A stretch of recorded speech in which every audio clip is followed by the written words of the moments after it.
Bonjour et bienvenue dans cette Open the Boîte que nous dédions aujourd'hui à Marvel Zombie, le nouveau venu de la famille pléthorique de jeux zombicides.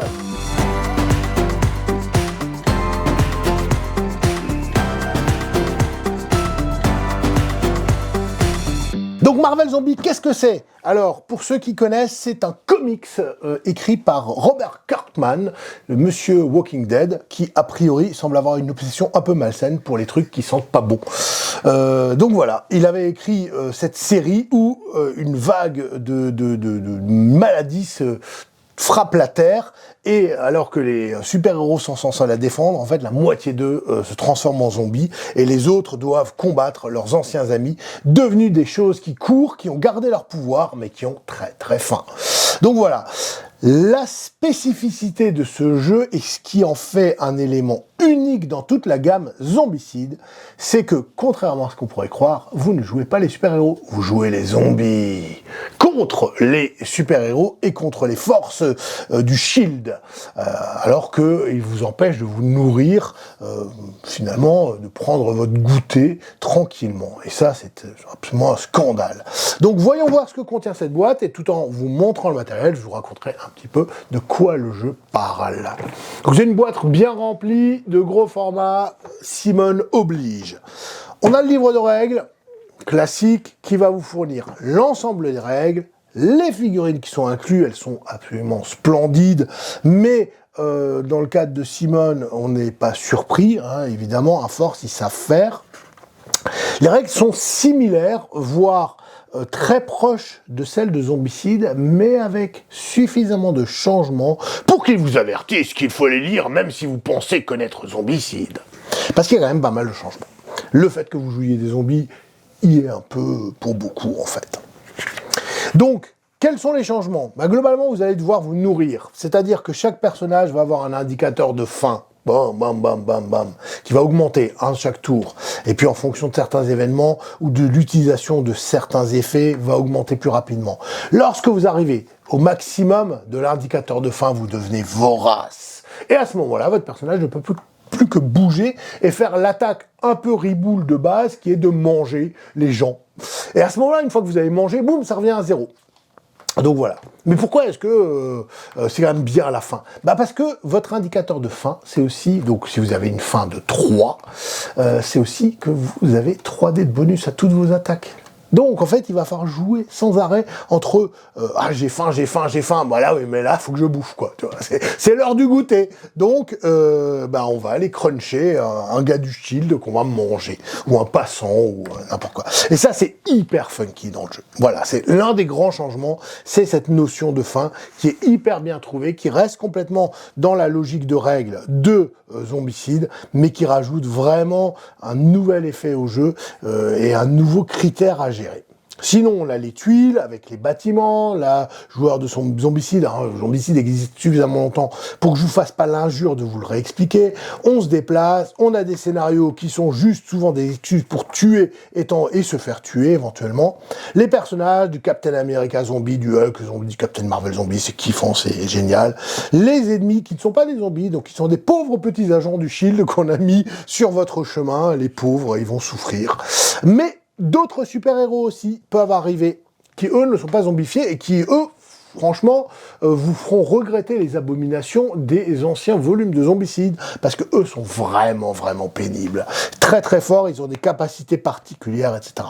Par contre, ce qui est intéressant, c'est que si jamais vous les bouffez, dans certains scénarios, vous pouvez gagner leurs capacités. Rien de tel qu'un petit Spider-Man au petit déjeuner, ça craque sous la dent, c'est délicieux. Donc voilà, des cartes d'attributs zombies spécifiques et une nouvelle action que vous pouvez faire pour essayer de découvrir votre nature de zombie. Et là, vous piochez une carte. Au lieu de fouiller dans les bâtiments, là, vous découvrez la non-vie qui est en vous, votre potentiel caché, une sorte de coach de vie, zombicide. Donc ça, c'est super kiffant. Bref, le reste va être très très proche de Zombicide, on lance des dés, on tue des gens, parce que là on mange en plus. Donc ça, on a comme ennemi des agents de base du Shield, des gardes du Shield, des agents spéciaux du Shield et des super-héros. À nouveau, bien sûr, comme on est chez Simone, on nous promet plein d'extensions qui vont arriver, qui vont rajouter des nouveaux vilains gentil, des nouveaux super-héros à affronter, etc. Donc ça, c'est super rigolo. Des scénarios. Bref, on a tout ce qu'il faut. Pour ceux qui, alors je vais tout de suite le dire, pour ceux qui voudraient dire « Oh ouais, mais non, du jeu Marvel, j'ai envie de jouer des héros... il va y avoir une extension qui s'appelle X-Men, le soulèvement des mutants, qui vous permettra, si vous êtes pas du genre à aimer jouer des zombies, là je comprends pas, mais bon, pourquoi pas, après tous les goûts sont dans la nature. Hein. Ah bah, en tout cas, vous permettra de jouer les héros. Et il y a déjà des cartes pour certains personnages qui sont inclus dedans pour pouvoir les jouer avec l'extension qui sortira fin août. Ça dépend, peut-être sorti d'ailleurs au moment où vous regardez cette vidéo. Autre truc hyper sympa, il y a des citoyens qui vont se balader sur la carte en essayant de se barrer. Et ils sont tous uniques et c'est tous des personnages du monde Marvel. Donc, si la perspective de déguster en apéritif la tente mai vous intéresse, sachez que le jeu le permet, et ça, c'est une raison suffisante pour l'acheter. Donc voilà, donc tout y est, vous avez 8 scénarios pour vous faire les dents dans ce jeu, humour intended, et c'est très réussi, les figurines sont magnifiques, bref, vous savez que si vous aimez Marvel, si vous aimez Marvel Zombie, si vous avez vu dans la série de Disney+, le What If, je crois qu'il y a un épisode qui est dédié à ça, vous savez que c'est absolument délicieux. Donc on regarde un petit peu les figurines, bam bam bam, de nouveau le sort de coffre-fort à figurines qui est dedans, vous avez en encart les petites la petite tournicota avec les figurines, bam, tout est. On a Zombicide version 2 oblige ces belles plaques où dedans vous mettez votre carte, vous allez pouvoir avoir les pouvoirs du dernier passant au héros que vous avez mangé, ainsi que des pouvoirs zombies. Ici c'est vos points de vie, ici votre jauge d'expérience qui au fur et à mesure que vous allez augmenter, comme dans Zombicide, va faire que les cartes que vous allez affronter sont de plus en plus violentes. Les figurines sont absolument somptueuses et il y en a des tonnes. Des tonnes, un nombre conséquent. Si vous voulez les peindre, vous pouvez tout de suite poser vos 6 mois de congé sabbatique pour le faire. Voilà, vous les voyez certainement en encart grâce à la magie de mon ami Maxime, donc je ne vais pas les déballer ici, on va regarder un petit peu ce qu'il y a au fond de la boîte. En tout cas, c'est très très beau, c'est peut-être bon, enfin moi je suis fan de Marvel donc et fan de zombies, donc je trouve que c'est les plus belles figurines qu'ils aient faites, mais bon, c'était un avis absolument subjectif. On a les dés, et là c'est bien fait parce qu'il y a une face avec la petite tête, le miam miam, et ça a une raison d'être. C'est-à-dire que pour chaque résultat que vous fassiez de 1 sur un jet d'attaque, votre fin augmente de 1. Au fur et à mesure, vous allez vraiment crever la dalle pendant les parties, hein, ça, il n'y a pas de doute. On a des tuiles qui sont au standard actuel de Zombicide, double face, utilisées sur le scénario, c'est très joli, c'est du gros carton bien épais. On a des cartes de zombies, et comme je vous l'ai dit aussi, de héros. Donc là, c'est les cartes de zombies, Deadpool, Captain Marvel, Hulk, la Guêpe, Iron Man et Captain America, ainsi que, ça c'est les cartes qui ne sont pas utilisables avec la boîte de jeu que vous avez là, mais qui le seront si vous voulez utiliser les personnages de héros dans l'extension Soulèvement des Mutants. Mais c'est déjà bien de les avoir inclus tout de suite dedans. Et ça vous donne une idée des super-héros qui veulent du mal à votre version zombifiée, la meilleure version de vous-même en fait. On a des paquets de cartes avec un gros paquet de cartes comme à Zombicide.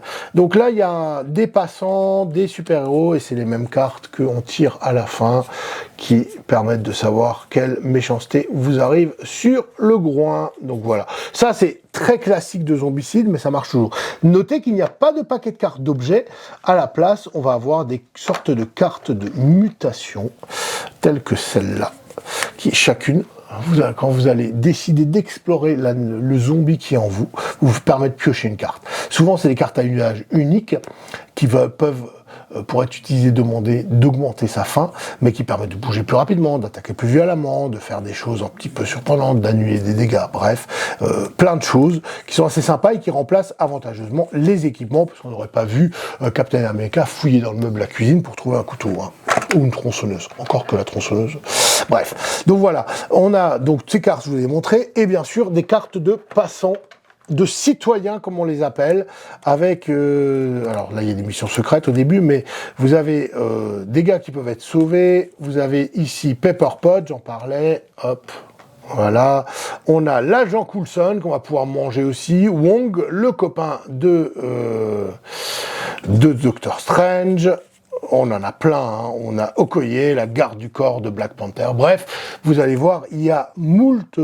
Et ça, c'est quand même hyper sympa pour un jeu zombicide, parce que ça personnalise les choses. C'est pas des zombies anonymes, c'est pas des passants anonymes, c'est des personnages que vous avez vus dans les films, dans les séries, dans les comics. Et c'est une super adaptation. Donc c'est très très réussi. À nouveau, il y aura des extensions. Il y a aussi plein de pions, hein, mais ça, vous les savez, vous le connaissez. Les zones d'entrée de zombies, je vous fais pas l'injure de tout vous montrer. Des petits cubes pour traquer les points de vie de vos personnages. Les petits anneaux qui sont maintenant classiques pour identifier facilement votre super-héros. Et les dés pour tuer du monde. Bref, il y a tout ce qu'il faut. Il y a assez peu de pions et moi j'apprécie aujourd'hui les jeux de plateau où il n'y a pas 30 milliards de pions. C'est très concentré, il n'y aura pas une profusion de matériel sur la table, quelques petits paquets de cartes, vos personnages, et puis vous partirez à la chasse. Le jeu, voilà, si vous aimez un peu la thématique, foncez parce qu'il est hyper bien réalisé. C'est une excellente adaptation de Marvel Zombie. Et c'est surtout l'une des meilleures versions de Zombicide qui m'a été donnée de jouer. C'est super funky, c'est un peu morbide, mais c'est pour ça qu'on aime bien aussi. On jouerait pas à Zombicide si L'île aux enfants est notre série de référence. Et voilà. Donc, je vous le recommande chaudement. On vous parlera des extensions quand elles arriveront. Et je vous dis à bientôt pour un petit encas. À bientôt!